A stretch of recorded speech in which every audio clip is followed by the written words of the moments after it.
Hey, it's time to dish with D. That's me. Hello, it's Tuesday. I was off yesterday, so I didn't vlog, but I did do a little grocery haul that I put up. So hope you check that out. And if you haven't joined my Facebook group, Dish with D's Blue Crew, please do. It is not just for Blue Pete plan. It's the plan that I do. Any plan can join. I just called it that.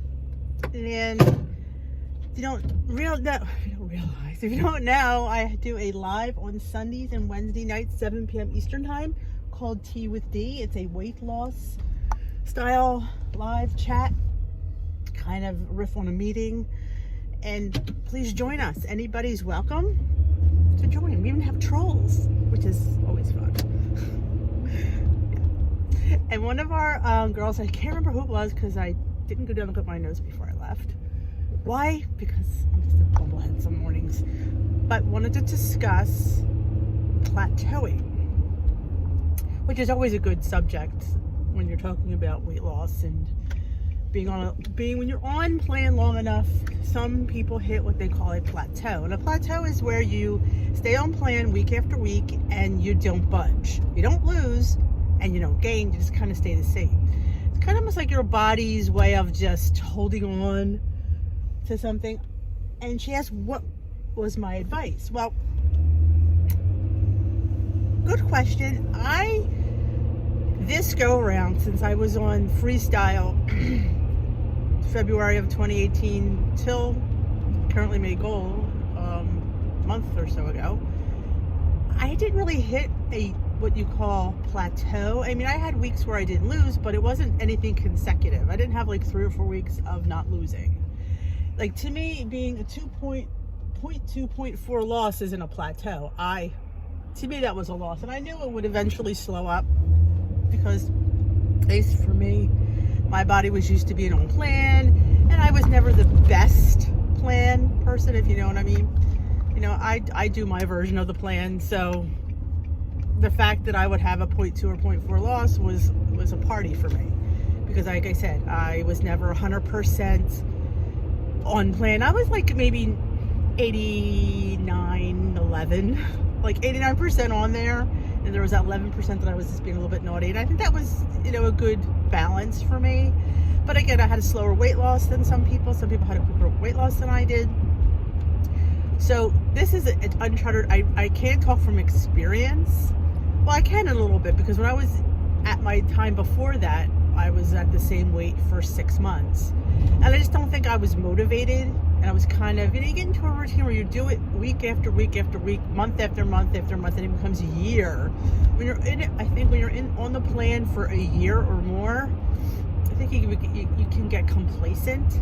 That's just, like, I'm only speaking from my perspective, how I was, and I felt I was very complacent. I was very mundane. I didn't feel excited about the plan. I didn't feel invigorated. I was just like, okay, what do I have to eat? Let me put the points in. I just wasn't enthusiastic about it. I was following per se, but just not following to the point where I should have been. So for me, that was why I plateaued. I just wasn't as excited about it. And I always feel you have to be excited about the food that you're eating. If you're not excited about the food you're eating, that's what happens. So when this time came around, I get excited about what I'm cooking. I can't wait to eat lunch and dinner and breakfast. I go to bed thinking of breakfast, super excited. During the day, I'm thinking what I'm going to make for dinner, and I get super excited. It's really good food. I mean, again, I always say I would always love to have more. Of course I would. But the food I'm eating is really good. And if you check out my channel and a lot of the channels I have linked in my box, I said they have really good food. There's nobody suffering from lack of variety and flavor. Like, and if you're lacking from that, then that could be a reason you're plateauing, because you're just not excited about what you're eating. Like I said, people think, no, I don't eat broiled chicken and steamed vegetables. I eat lots of good stuff, and there's like air frying involved. There's baking. There's sautéing. I mean, there's just not this mundane piece of chicken. I mean, I bread my chicken sometimes. I dip it in a little dipping sauce sometimes. I mean, there's just a variety. I have pastas, I have rices, I have all sorts of weird vegetables that I've never had before, and the same that I usually have. And there's, cranberry apple butter. I'm eating good stinking stuff. And I think a lot of the people, at least in my opinion, you plateau because of, just like I said, you're not seeing what's totally out there. And if that's the case, like say you really are, say districting, you're wrong, I'm doing all that. Well, then try, I always say, changing it up. Like if you're having this, it might be the best breakfast in the world, but if you're having the same thing day in and day out, like if you're always having eggs, change it to oatmeal. If you're always having oatmeal, change it up to like an omelet, French toast. I do stuffed French toast. Yeah, it fits into my plan, and it's like 2 or 3 points, and it's so good. Fresh fruit. Lunches could be wraps and picky plates. And I'm a big fan of leftovers, so I love having my dinner for lunch. And dinners are there's just so much out there that you could find and create and play with your food. And if the changing up doesn't help, try increasing your activity. Like I don't exercise, so I don't tell anybody else to go out and exercise, but try to increase your steps. Like I count my steps every day on my watch. So I know that, and I try to get more steps than I got yesterday. I try to get that little thing to move. I try to do some, there's videos on YouTube for movement. Leslie Sansone does a walking one. And you don't have to leave your house. You just stand in front of your computer and walk. You don't even have to, it's not, and anybody I think can do it. It's not like it's a really high impact. If you have bad knees, or I think you could still do a Leslie Sansone walking one, because she has different levels. Start out with a small one and see how you do. Or even if you don't want to do something like that, just take a walk. If you have a dog, the dog will always go for a walk. At least mine will. Take the dog for a walk. Go as far as you can go. Sometimes you can only go a few houses and then come back. And the next day, go down to one more house. Increase your activity a little bit. And people will say, and I am guilty of this, you need to drink more water. You do. I do drink my tea, and I always have my tea with me. Yeah, I make unsweetened iced tea. Every morning I have a nice cup of Lipton, because I start my day with Lipton tea, and I brew it fresh, and then I pour it over ice, and it's iced tea.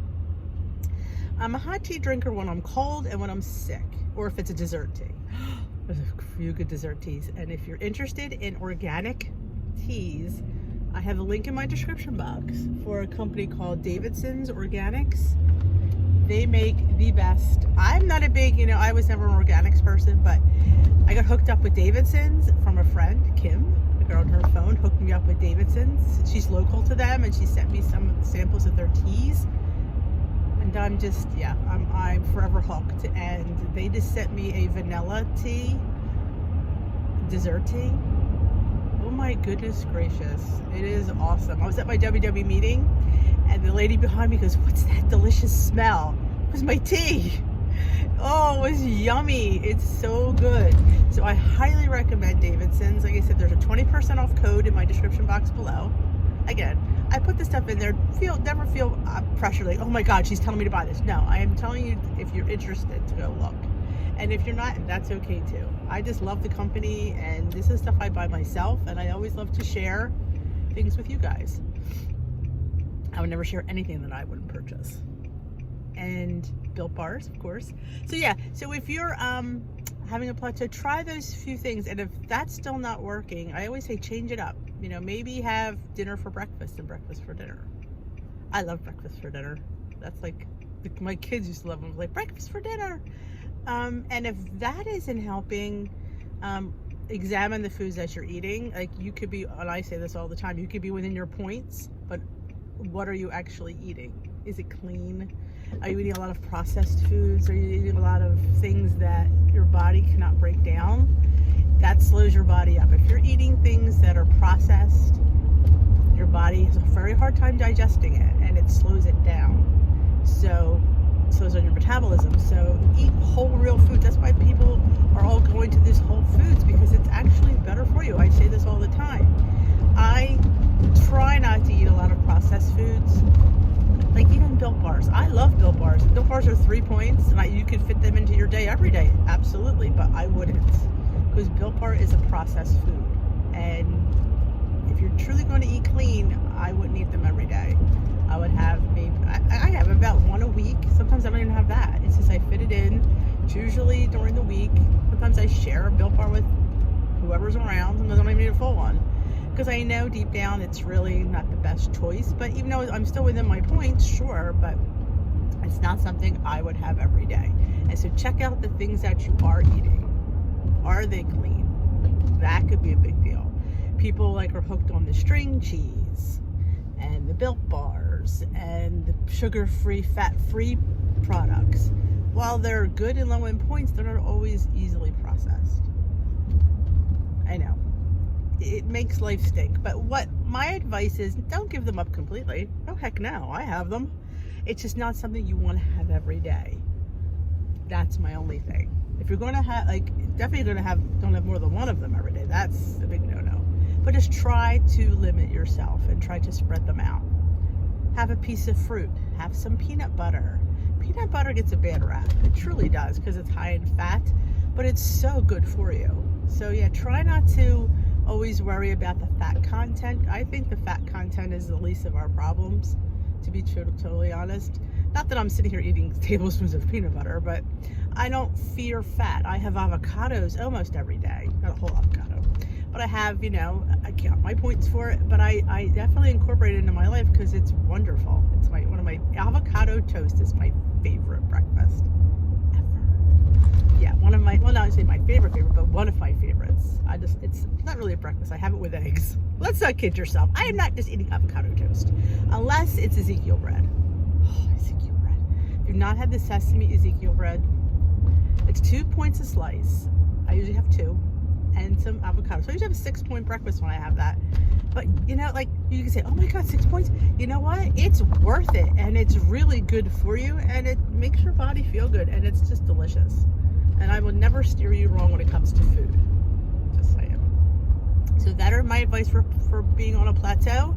Also join Tea with D. That always helps the plateau. And good motivation always helps you. When you feel good about yourself and good about your journey, you will definitely see results. So thank you for joining me. If you like this video, give it a thumbs up. If you haven't already subscribed, please hit that subscribe button and the notification bell, let you know additional uploads. Thank you. Have a great day. And remember, you're only a meal away from being back on plan.